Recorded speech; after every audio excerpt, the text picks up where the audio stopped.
Hey guys, you've heard of the Young Turks podcast because you're listening to it right now. But make sure that you subscribe and give it a 5-star rating if you like it. Thank you for listening. Welcome to the Young Turks. Anna Kasparian and John Iadarola with you. John Iadarola was supposed to be on Cuomo last night. But I was supposed to be. He got bumped because of the impeachment. Yep. By the way, Trump and his crimes. I thought that the impeachment coverage was gonna be them doing their regular show, but the entire theme was impeachment, but no, they just aired. A lot of it was that, yeah. Yeah, so, but we're gonna get you on soon. We'll see. We'll see, yeah. We'll see. But anyway, we do have impeachment-related news for you later in the rundown. I thought that it was important to start off today's show with some updates to stories that we previously covered about the Democratic debate. Later on, we'll also give you an update on TYT Investigates and the reporting on Pete Buttigieg. A giant thank you to our audience when it comes to that story, and I'll tell you why a little later. But you know what? Without further ado, why don't we get started? Let's do it. All right, so. As we shared with you yesterday, Bernie Sanders and Joe Biden were in the middle of an embarrassing feud, not for Bernie Sanders, mostly for Biden. And it was because one of Bernie Sanders' surrogates, Zephyr Teachout, wrote an op-ed in The Guardian calling out Joe Biden's corruption and how money in politics led to him making terrible policy decisions that really did hurt the middle class in America. Now, of course, the establishment was angry about the fact that their beloved Joe Biden was called out on his record. And so Bernie Sanders, in my opinion, made a mistake in apologizing. And my opinion on that is going to be reinforced by the update to this story, which is same night that Bernie Sanders issued that apology to Joe Biden put out this disgusting attack ad against Bernie Sanders. As Democrats, we can't launch dishonest attacks against fellow Democrats. We have to beat Donald Trump. Now Bernie's campaign has unleashed a barrage of negative attacks on Joe Biden. They've even accused Joe Biden of supporting Paul Ryan's cuts to Social Security. Bernie's campaign is not telling the truth. Joe Biden has repeatedly voted to save Social Security. He and President Obama beat back Republican attempts to privatize it. And in 2012, Joe Biden even said he didn't support those cuts to Paul Ryan. We will be no part of a voucher program or the privatization of Social Security. Biden's plan protects Social Security and will increase benefits. Bernie's negative attacks won't change the truth. Look, there are so many lies in that ad. First off, privatizing Social Security is different from cutting funding to Social Security. So in many cases, Biden did attempt to cut funding for Social Security, and I'll give you the evidence for that in just a second. But I do want to quickly focus on how it's a terrible idea to cave to the demands of people like Joe Biden and individuals who support Biden, because they're not honest actors and they're not looking to run a clean race. And so what Teachout wrote in her op-ed was accurate. There was nothing in there that was inaccurate. Bernie Sanders is not running a dirty campaign at all. And what the Sanders campaign released in the form of a statement following that Biden ad was absolutely right. They wrote, Joe Biden just released the first negative campaign ad of the 2020 Democratic primary, and let's be clear why. He's trying to distort his decades-long record of proposing and voting for cuts to Social Security benefits for millions of people. Joe Biden is no defender of Social Security, and a negative ad won't help him outrun his record. So I didn't like that he apologized too, because for two reasons. One, as a general rule, first of all, as a progressive, I want people to apologize if they think that they should apologize, or like in a relationship to smooth things over. Those are two good reasons to apologize, if you're wrong or if you're in a relationship. But in terms of politicians apologizing, the only research I've seen that have looked into that show, there is no benefit to apologizing. Like they looked at tons of different politicians apologizing for things justifiably, unjustifiably. People don't care, they don't give you any, like there's no benefit to it. And for Bernie Sanders especially, what are they gonna be nice to him afterward? Of course they're not. They're definitely not going to. And the problem with the apology is that it negates actual evidence-backed arguments about Biden and what he stands for, right? And I don't want that to happen because no one lied about Biden's record. Biden's record is open. Well, yes, Biden has lied about his record, but the information is out there. It's open to the public. We're gonna get into some of those details in just a minute. Can I say one other thing? Of course. And this is so common in these ads. But did you notice the two things they were trying to say in that ad? It was like Bernie said he attacked us and he said we were dishonest. You shouldn't be doing that. You should be beating Trump instead. You dishonest Bernie, we hate you, you're awful. Like it's this whole thing where they constantly, it's like they're trying to get you to hit yourself effectively. And they're trying to pretend that like your fist is, your face is hurting my fist. How dare you fight me like this? Yeah, it's a great point. And I think that this was a similar strategy that Bernie's camp experienced in 2016. However, things are different this time around when it comes to how the Bernie camp reacts to it, responds to it, and tackles it. I think that they're better suited to deal with these types of attacks from establishment Dems, and nothing makes that clearer than the rapid response from Bernie Sanders' campaign after Biden released that ad. So let me just say, Salty Bernie is personally my favorite Bernie. And so in a tweet he wrote, "Let's be honest, Joe. One of us fought for decades to cut Social Security, and one of us didn't. But don't take it from me, take it from you." I wish he made clear which it was. I'm confused still. Well, he included his campaign ad on Biden, and here's what it looked like. When I argued that we should freeze federal spending, I meant Social Security as well. I meant Medicare and Medicaid. I meant veterans benefits. I meant every single solitary thing in the government. And I not only tried it once, I tried it twice, I tried it a third time, and I tried it a fourth time. Well, we've got some bad news for them. We are not gonna cut Social Security, we're gonna expand. There were no lies. It is perfect, it's concise, and it's 100% accurate, backed up by facts. In fact, we'll get into some of those facts right now. There was a tweet by someone that goes by the handle Cancel Sam. If you're interested in Bernie Sanders related news, you should follow him because he does bring back some videos from archives showing what Bernie has done in the past, what he stands for. And remember, in 2013, under the Obama administration, Democrats were engaged in what was referred to as a grand bargain. Republicans wanted cuts to what they referred to as entitlement programs like Social Security and Medicare. And what Democrats wanted in return was an increase in taxes, right? Now, luckily, this all it didn't work out. And the reason why it didn't work out is because Republicans were unwilling to raise taxes at all. However, Obama and Joe Biden were willing to cut these programs. They were very open and honest about that. So Cancel Sam wrote in a tweet, "I'm old enough to remember 2013 when Joe Biden tried to cut Social Security in a grand bargain with the GOP. I also remember seeing Senator Sanders outside the White House in 2013 leading the fight against Biden's Social Security cuts." And he also embedded a video showing that. Yeah. We found a fuller version of the video, and I wanted to give you a little taste of what Bernie was up to in 2013 while Biden was trying to cut Social Security. Tens of millions of workers, seniors, disabled vets who are saying loudly and clearly, we are not going to balance the budget on the backs of the elderly, disabled vets, the sick, the women, or the children. When 1 out of 4 major profitable corporations pays nothing in federal income taxes, we know how we can deal with deficit reduction in a way that is fair.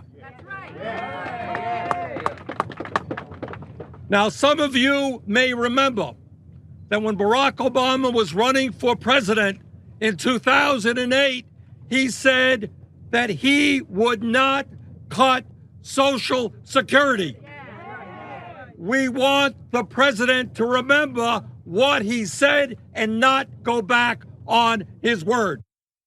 Let the record speak for itself. Yeah, and obviously there are a lot of politicians being really dishonest about what they actually want and actually support there. But even if you took everyone at their word, that whole grand bargain is everything that was wrong with the Democratic Party. Yes, and continues to be. And is everything we're worried Biden would represent if he became president. Like, think about what they were saying there. The GOP wanted to do something deeply unpopular, like almost like uniquely unpopular. Cut these programs that everybody loves. Okay, so they want something that if they advocate for it should cause them to lose elections. And in return, the Democrats are like, okay, we'll share the blame for this super unpopular thing if you just give us this thing that people would elect us in droves if we promised. Right. We want to raise taxes on the wealthy. Everybody wants that. In return, we're going to cut these programs that everybody loves. You morons, just run elections on raising the taxes, get a super majority, and then you don't have to give them literally anything. And if they want to try to run midterm elections around cutting Social Security, Medicare, and Medicaid, you can let them try. Let's see how that is as a strategy. Right. Look, for the longest time, I would get frustrated at Democrats, corporate Democrats specifically, because we're not like brilliant people, you and I, right? Like we're normal, average people, and we see what's going on, and we're like, but why don't they use a strategy that works? Why are they purposely hurting themselves? And it's because they get paid to, John. That's why I said people are being dishonest about what they actually support. Right, exactly. So we have to stop analyzing the motivations of corporate Democrats as if they're using logic or any type of rationality in these actions. They're making these decisions based on who's supporting their campaigns and funding them, right? And those wealthy donors want cuts to programs like Social Security and Medicare. They want to privatize Social Security because they hate the fact that they look at their paychecks and they see a portion of it going toward a retirement program that they don't feel like they need. And for what? Who cares about everyone so that else? Senior citizens don't starve. Buh. It's disgusting, right? It is, it is. That's why it's so popular. So when I say that I'm gonna get into details and give you evidence to back up what we're saying, I mean it. So I'm gonna go ahead and cite some of the excerpts from Ryan Grimm's excellent reporting in The Intercept. He wrote, quote, Biden has been advocating for cuts to Social Security for roughly 40 years. And after a Republican wave swept Congress in 1994, Biden's support for cutting Social Security and his general advocacy for budget austerity made him a leading combatant in the centrist wing battle against the party's retreating liberals in the 1980s and 90s. Biden's fixation on cutting Social Security dates back to the Reagan era. This is very important, guys. One of Ronald Reagan's first major moves as president was to implement a mammoth tax cut tilted toward the wealthy and to increase defense spending. Biden, a Delaware senator at the time, supported both moves. Biden actually teamed up with Iowa Republican Senator Chuck Grassley to call for a freeze on federal spending and insisted on including Social Security in that freeze, even as the Reagan administration fought to protect the program from cuts. Imagine that, being more right-wing than the Reagan administration when it comes to these programs. You're Reagan socialists. Yeah, basically. This is what the truth is. And so people like us will share the facts, we'll do it calmly, and what's the response to that? Oh, these are Bernie bros, they're vicious, they're running dirty campaigns. No, this is not a dirty campaign. This is based on policy, it's based on Biden's record. This is fair game in a primary election. And if corporate Democrats don't like it, maybe they should ask themselves why they support disgusting votes like this and advocacy to cut government programs that people need and like. Yeah, and what we could have, hypothetically, is Joe Biden could say, okay, yes, look, back during the 80s and the 90s, I supported some stuff that now, oh boy, it looks bad. But I'm totally changed. And look, even under Obama, I was saying don't privatize it. I'm implying that says that I didn't want any cuts. It's not the same thing, but that's what I'm implying. And I have changed and I want to expand it now. And then we could debate, is he credible when he says that he's changed? I wouldn't believe him, but he can make that case. But he's not saying that. He's saying, don't believe my lying words. He's saying, no, I didn't do any of that stuff. I didn't say any of that stuff. I never supported these things that I'm on record supporting, which means that we don't just get to have a discussion about whether or not we trust you in terms of your evolution over the time. It's that you are proving yourself day after day as more and more follow-up questions are coming to be an unrepentant liar on this issue. And when you have all of these other huge red flags in your record around bankruptcy and the Iraq war and those sorts of things, all of which you've denied you've never had a bad vote if you're Joe Biden, according to him, it's just this pattern of lying that is without precedent in the Democratic primary. Exactly. And I do want to read a comment from one of our members. You can become a member and support this show by going to tyt.com/join. Nick writes in and says, if Bernie didn't denounce Teachout's op-ed, he would look like Liz when she didn't denounce the sexist leaks last week. Now people are talking about Joe's corruption and Bernie stays above the fray. This will help Bernie. Bernie is a pacifist. He can't turn the other cheek only when it's politically convenient. Bernie has been right for 40 years. I trust he made the right decision this time too. So Nick has a little bit of a different perspective than we do. I think it's important for Bernie to be careful in how he deals with dishonest actors in this race. Biden happens to be one of them, because the second that Bernie put out that statement, it's on video, saying that Biden's my friend, I don't believe he's corrupt. I mean, what did Biden do? He immediately went and attacked him. Now, ultimately, is this gonna make Bernie Sanders look like the good guy? Sure, it worked out, but you can't depend on things working out the way that they did this time. Like, yeah, I think that I don't think that Bernie's weak, but I do think that it can be perceived as a weakness if he apologizes for things that he has no business apologizing for. Yeah. I mean, look, it's rough to be Bernie. He's damned if he does, damned if he doesn't in virtually everything. Yeah. I will say though, I don't think they made that ad after they saw the Biden ad. Clearly they were preparing to turn it back on him. And that's the point I was trying to make earlier. I think that Bernie's campaign is very different this time around. It's a well-oiled machine. I think the messaging has been on point. I think that the ads have been on point. I think the organizing has been on point. They're doing a great job. And I think this is the reason why you're seeing Bernie rising in the polls. He's now in a statistical tie. There's a new CNN poll showing that nationally, Bernie Sanders and Joe Biden are in a statistical tie. Yeah. And he just keeps doing better and better. So keep going, keep fighting, and just something to think about as we go to break. When we come back though, infuriating discussions on The View. Since when? The only reason why we cover this is because I think it's important to debunk these common talking points that we hear about progressives. We'll be back.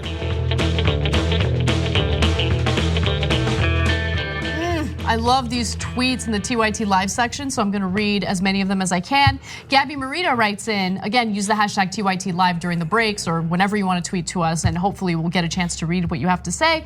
Gabby Marita says, I don't want Anna Kasparian to be Bernie Sanders' press secretary. I do. By the way, Brianna, his current national press secretary, is incredible, and so she deserves that role. But in a perfect world, we could both have a position like that. But anyway, alternate days. Yeah, that'd be amazing. I want Anna to be Bernie Sanders' administrator of SALT, wherein SALT stands for Salty Armenian Lobbying Truth. I like it. And there will be no SALT treaty. Eclectic Miscellanea says, I think we can all agree now that the House should pursue a third article of impeachment against Trump. His trial preempting John Iadarola's appearance on Cuomo. I know. It was egregious, it was personal, and deeply offensive to American democracy. Real Time writes in and says, apologies validate your opponent, speaking about Bernie's apology to Biden. That's why there is so many non-apologies which settle the matter without a real apology. Yeah. And Seth Jones says, salty Bernie is Anna Kasparian's spirit animal. Yeah. Bernie is my spirit animal. Like, yeah, salt or otherwise. Yeah. Yeah, the only place where I think an apology actually would have mattered is I think it could have solved a lot of problems for Kevin Hart. That's really about it. Other than that, we should be in a society where if someone does something wrong, they admit it, and then rational, understanding people are like, I admire you doing this. It shows humility and growth, and we value that. Except no one has that level of self-analysis, and we don't actually value humility or growth. So none of that works ever. And so it incentivizes people to either not apologize or give BS self-serving apologies. I love talking about incentives with you because you and I have the same frustrations about what gets incentivized in American culture. All right, a quick announcement about something that I'm super excited about. You know when you go to like a restaurant and it's like one of those fancy restaurants, you order a glass of wine and then like the waiter comes and they pour you a little sippy sip, a little tasty taste, and you pretend like you know what's going on. We want to go to a restaurant like that with one of you guys. And the way that we can make that happen is if you enter to win the Aspiration Sweepstakes. So go to tyt.com/dinner in LA and it'll have all the details necessary to enter the sweepstakes. The winner will get to have dinner with me, John, and Cenk in Los Angeles. You'll be flown out to LA and put up in a nice hotel. Just go to tyt.com/dinner in LA. At that point, you sign up for a free Aspiration spend and save account. And the great thing about Aspiration is that it's a financial institution that will not invest your money in any shady corporation, including fossil fuel companies. At that point, though, you need to register your eligibility, okay? You're not gonna be entered into the sweepstakes until you do that. And then at that point, you just swipe, right? And every time you swipe, you're like entering into the sweepstakes, right? So the more you swipe, the higher your chances of winning. Yeah. And I'm just excited because we get to pretend like we know what good wine tastes like together. I do it with soda. Nice bouquet. I taste a little bit of peach. That's what I do. And as always, we just give you win-wins. Like whether if you win, that's a win. But even if you lose, like you're doing something better with your money and for your conscience than you are right now. Yep. Okay, Brett. Oh God, I can't hear him, so I don't know. Brett's like, we do news on this show. You ready to move on? It was like a 6-second comment. All right, let's move on. Let's move on. Oh, now we're wasting time, and I have no intentions of stopping. No, because now I'm gonna start to make her mad. All right. Anyway, well, let's talk about what happened on The View yesterday and today. So. There was a giant kerfuffle in regard to Hillary Clinton making some ridiculous comments about Bernie Sanders. In an interview with The Hollywood Reporter, she said, quote, he was in Congress for years, he had one senator support him, nobody likes him, nobody wants to work with him, he got nothing done, he was a career politician, it's all just baloney, and I feel so bad that people got sucked into it. Now the ladies of The View had some thoughts on what Hillary Clinton had to say about Bernie. And the conversation is infuriating for a number of different reasons. Yes, I support Bernie Sanders, but it's actually not I'm not furious because of that. It's more about the fact that these are women whose sole job is to be informed in their commentary on these topics. Yeah. And they know nothing about what's going on. And it's certainly clear in the video you're about to watch. After this weekend of really a lot of, what do you call them, the faux pas? Faux pas. A lot of faux pas. He was faux pas-ing everywhere. You know, really were. Yes, I mean, the Bernie Bros were catching. I mean, he had to apologize several times. Yes. Stupid so things. I mean, and by the way, I would like to take The View started this. Like we said, like we're not feeling Bernie, and we got a lot of heat for it. And all of a sudden, it feels like a lot of people in the media and voters are following. And this Bernie Bro problem that she's talking about, she was patient zero when it comes to it. And again, the Bernie Bros did a lot of damage to her. And I think going forward, you shouldn't underestimate their power and what they could do specifically to female candidates. But you don't underestimate Hillary Clinton's power. She still has it. She won by 3 million votes. I wouldn't. Absolutely. People still like her. And you know what? After that Howard Stern interview, we've seen the true Hillary. And I think she's fabulous. So look, again, it was frustrating because it almost feels like they watched a few cable news segments, didn't do any reading, didn't do any investigating into like what the issues really are, and just decided to go along with this corporate media narrative. And it's pathetic because there should be at least one person on that panel who knows what's going on and can shed some light on the reality. But when it came to this discussion, no. First of all, when Hillary Clinton said what she said about Bernie, obviously there's gonna be some backlash because you wanna talk about likability. I mean, you lost to the dumbest and least likable presidential candidate of all time, right? Yeah. And people will come at you with, oh, well, she won the popular vote. But no, she should have blown him out of the water when it came to the Electoral College. Yep. That's how incompetent Donald Trump is.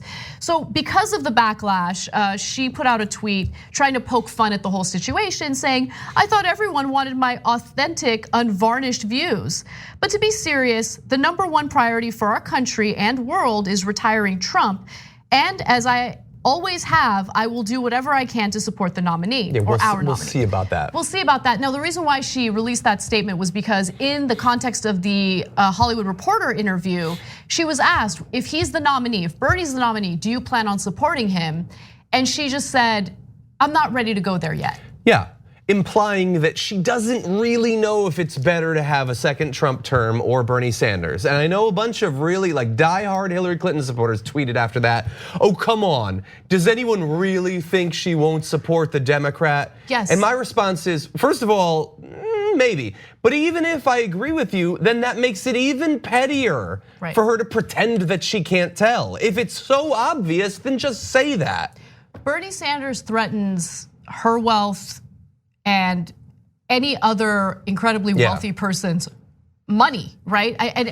And so look, Trump is a terrible person. He's an incompetent president. He's a disaster. But the one thing that he's delivered on that establishment or corporate Democrats love is the tax cuts. I mean, he got help from Democratic Congress members in passing his tax cuts. Yeah. And so if they have to choose between a monster like Donald Trump that who doesn't threaten their wealth, and Bernie Sanders, who certainly does, well then they're gonna, in my opinion, they're not gonna say it publicly, but I don't think they're gonna vote or support Bernie Sanders. Yeah, look, I think that most of them will, but support can mean a lot of different things. I mean, look, technically Hillary Clinton supported Obama in 2008 after he beat her, but she did but depending on how you measure it, 1/3 to 1/4 as many events for him as Bernie did for Hillary in 2016.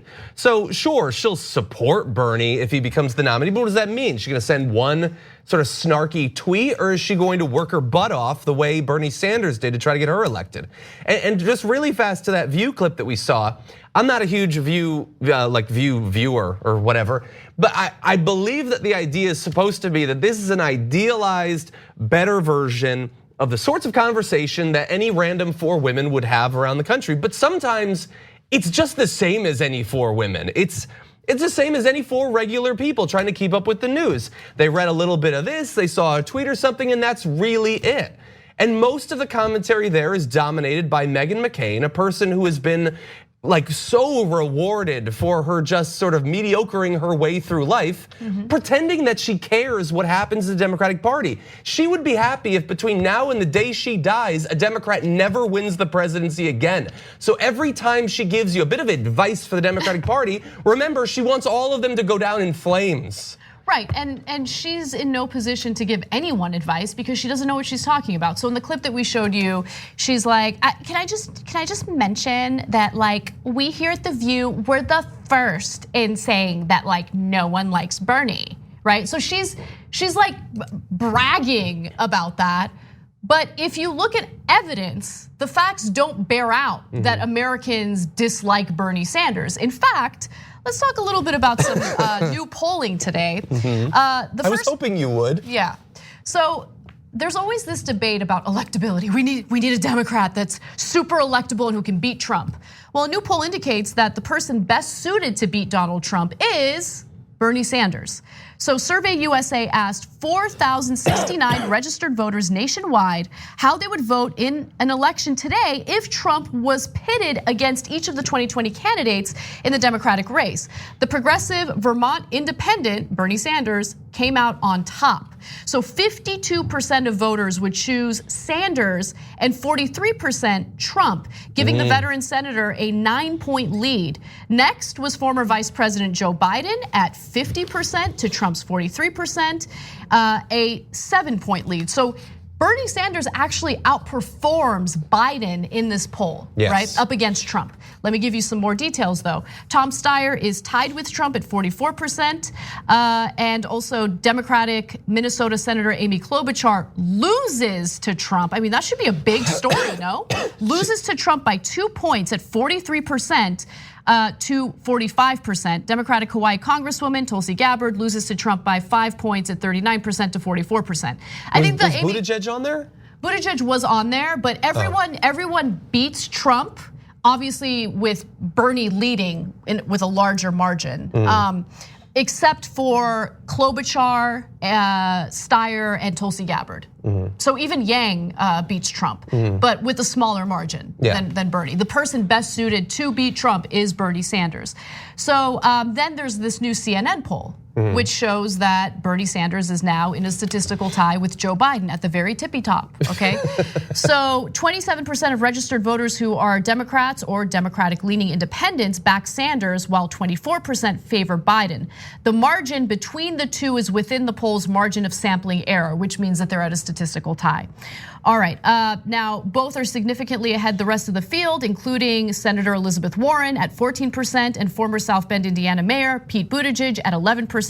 Former New York Mayor Michael Bloomberg lands at 5%, while Minnesota Senator Amy Klobuchar and businessman Andrew Yang each hold 4%, right? So Sanders has actually gained 7 points since the last CNN poll.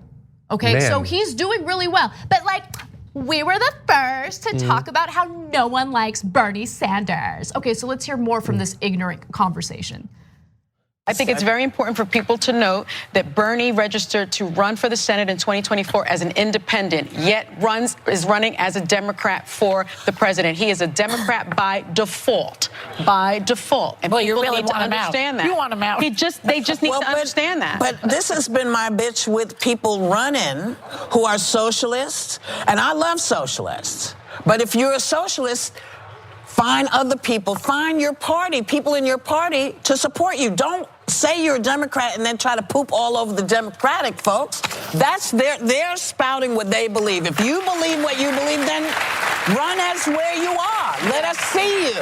And if we like what you're saying, then people will vote for you. But you can't say you're one thing and then pretend to be something else and just people point you out. I love the socialists too. I've slept with several.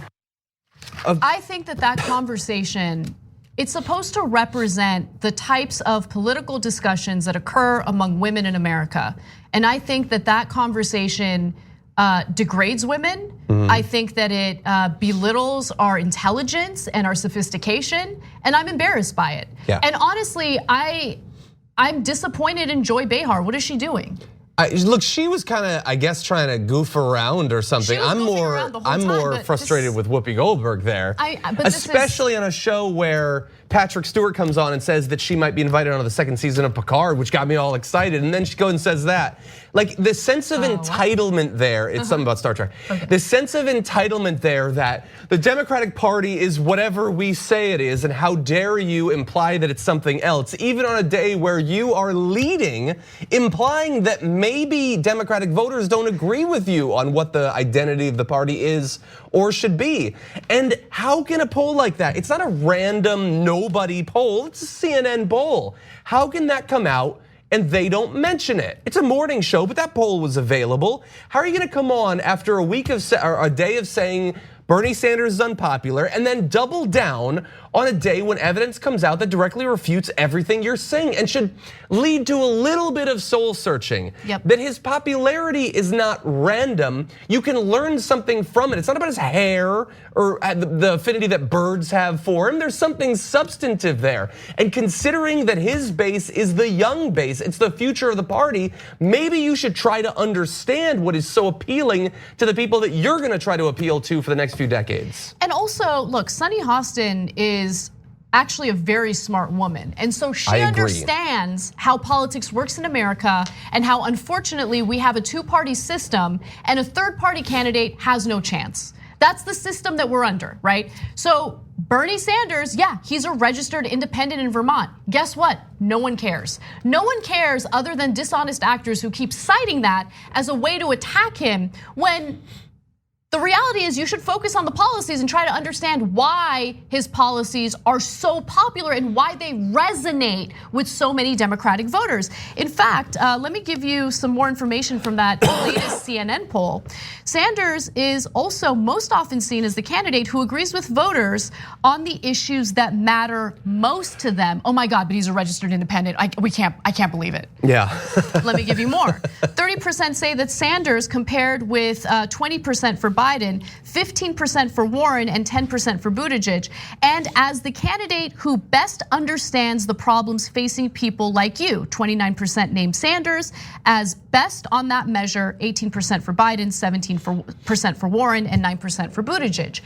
People are focused on policies because if you're not hosting a show like The View and getting paid a ton of money for essentially being really bad at your job, you're struggling to put food on the table for your kids. Yeah. And right now, there is one candidate who's doing an excellent job drawing attention to those issues. Yeah. Now, today on The View, there was an update in their commentary. Remember? There was. Yes, there was. Okay, good. Meghan McCain was bragging about how they were first in stating that Bernie Sanders is unlikable.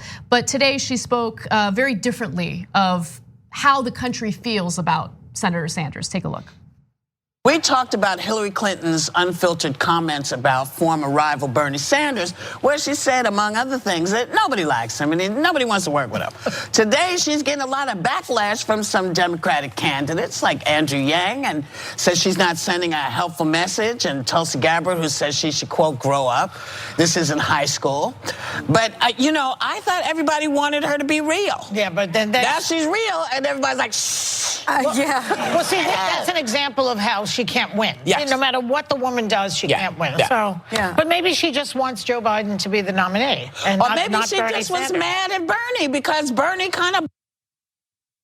Now she's more calculated than that. Well, she said it in the book. She said it in the book. This is not the beginning. This is not the first time we've heard this, but And maybe she's being honest, and maybe she's being transparent. And aren't we, as a country, tired of this opaqueness that we're seeing? Aren't we tired of a lack of transparency?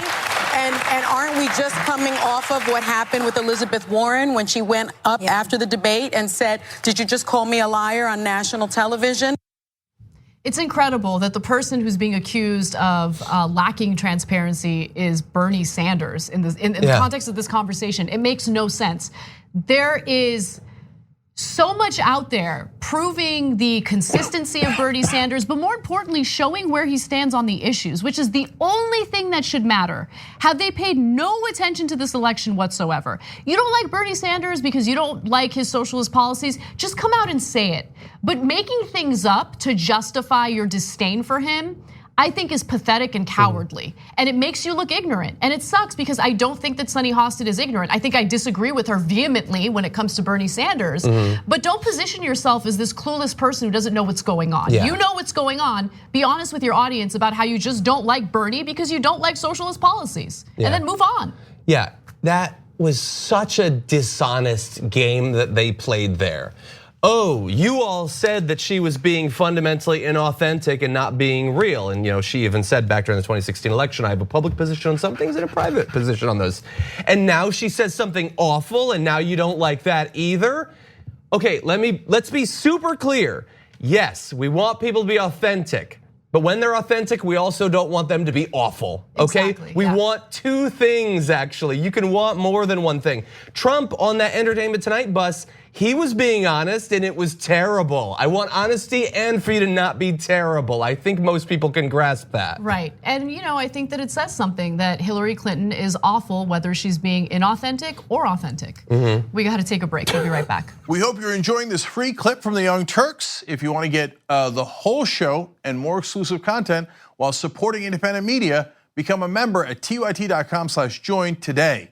In the meantime, enjoy this free segment. guys, welcome back to TYT. Anna and John with you. Just a quick announcement. Members only Young Turks on Friday. So if you're a member, don't worry because you're gonna get the live stream. It's not gonna be a problem. As a way to show how much we appreciate our members, we're doing a members only main show this Friday, January 24th during our regularly scheduled hours. So look, our members are the reason why this whole show company exists. We couldn't do it without them. And so we want to always give them a little something extra. You can keep us independent and become a member by going to tyt.com/join. And look, we really appreciate it, guys, seriously. You are the only ones I want to be accountable to. I don't want to have to listen to anyone else other than our audience members, including Cenk, by the way. So yeah, who wants to listen to that guy? Become a member, don't listen to Cenk. Help Anna not have to listen to Cenk. Yeah. All right, well, let me give you some member comments as well. Cray Cray Souffle writes in and says, watching The View, I know, I love that. That's a great name. Watching The View Bernie bash was like watching 4 bloviating Macy's Day balloons ready to be snatched away by the, I should have read that ahead of time. I'm not gonna go in that direction. I'll say this, I disagree with them. We like your name though. Yeah, great name. Co-host Cenk Uygur writes in and says, Anna would be great on The View in the era of President Sanders. I don't think the producers of The View would ever allow me to go on that show. Do you think about it though? Like they're who they are, but they hire these like young producers fresh out of college. Like a lot of them, they might be Bernie Sanders fans, and we always hear how frustrated they are with Meghan McCain. Maybe some of them would be desperate to have somebody progressive on the show. We've seen the stories about how they're frustrated with her behind the scenes, but she brings in the ratings because she's the heel. She's the one on the show that everyone loves to hate, and so the show. Well, then imagine bringing you on. The conflict it would generate. Ooh, we would get spicy. We'd get very spicy. A little spice, a little salt. Yes, a lot of salt. Okay, but we got to move on to the rest of the news, so let's do it. TYT's investigative reporting team, led by Jonathan Larson, has broken story after story on Pete Buttigieg and the racial tensions in South Bend, Indiana, where he's mayor. Now, we have not gotten much credit for it, which is frustrating. In Jonathan Larson's reporting, we learned that there were white police officers in South Bend on tape saying terrible racist things. They were trying to push the town's first African-American police chief out of the force. And they worked with some of Pete Buttigieg's campaign donors in an effort to persuade Buttigieg to try to fire Daryl Boykins. That was the police chief. Yeah. Now, Buttigieg tried to fire him, that didn't work, and so he demoted Daryl Boykins later. Now, the mainstream press hasn't focused on this story much, but recently there have been some reports, a little trickle here, a little trickle there, from sources like ABC News, the Associated Press, and Vice. They're focusing on it a little more, and luckily they're also citing TYT's excellent reporting on it. I'm giving you guys this update because our reporting team was funded by our audience, and we would not be able to break these stories without your help. So thank you times a million. You guys are incredible. With that said, I do want to go to a quick clip featuring Vice News and let me tell you, set this up for you before we go to the clip. So in a tense exchange with the Vice News moderator, Buttigieg defended his overall record as mayor and argued that reports that he'd ignored the city's black police officers were taken out of context, including an investigation by The Root and the Young Turks that found a pattern of Buttigieg ignoring black officers' concerns. So thank you to Vice for citing the reporting that our wonderful investigative reporter Jonathan Larson did. But with that said, let's go to a quick clip of their interview with Buttigieg. I get a lot of questions about why I removed a black police chief. Almost never do I get a question about why I appointed a black police chief in the first place. It was largely because of his expertise and strength when it came to community policing. But when federal investigators came to South Bend and were investigating practices in the department, and I did not find out from him, that changed our relationship and changed my ability to have him in the role that he was in. Look, this is a painful issue in our city, and this is a painful issue in every city, but when we're dealing with it in our community, it's not from the luxury of a committee room. We're not debating these things in the abstract. We're dealing with them. And on my watch, in our city, we led the region in transparency on information about what was happening in policing. He's not very convincing. Yeah. And I think that if you're having as much difficulty as you are handling a very serious problem in your small town, how are you going to deal with the very real problems we have in this country following Trump's administration? Well, not in a committee room, certainly. We didn't handle it in a committee room. I handled it in a back room. I talked to my donors. They had a problem with this guy, and so I fired him. Like that. That's clearly what happened. What are you talking about that you didn't do it in a committee room? You did something bad. I don't care what the geographic surroundings were. You need to answer for it. Well, the good news is there's a little more focus, media focus on this. And look, I don't think that it's fair to just simply trash candidates because you don't like them, but I do think it's fair to look at their record.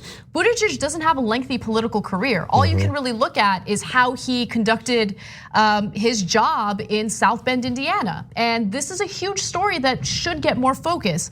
The Associated Press also covered it, writing, weeks after Buttigieg took office, 3 officers complained to his chief of staff, Mike Schmuel, that Boykins, that was the African-American police chief, was recording and listening to their public or to their phone conversations, according to a 2013 deposition of Schmuel obtained by the Associated Press through a public records request and first reported by the Young Turks. Ooh. That's you guys. So thank you. I'm so proud of the work that's done here, but more importantly that it's funded by our viewers. So thank you times a million, like I've said before. Yeah, it's amazing that you all funded it and that Jonathan Larson did great work, and like it's kind of like a dark joke here that like we have some sort of immunity to credit for literally anything we do. Like it pains anyone outside of TYT to mention that TYT was involved in something. So I'm glad that they did that, especially for something as important as this.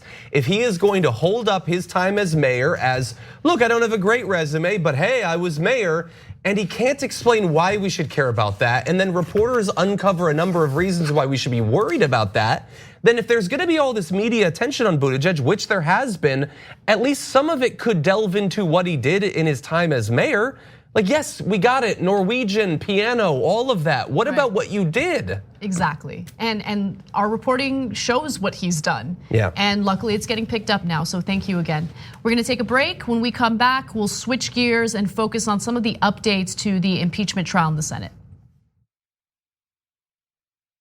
Thanks for listening to the full episode of the Young Turks. Support our work, listen ad-free, access members-only bonus content, and more by subscribing to Apple Podcasts at apple.co/TYT. I'm your host, Cenk Uygur, and I'll see you soon.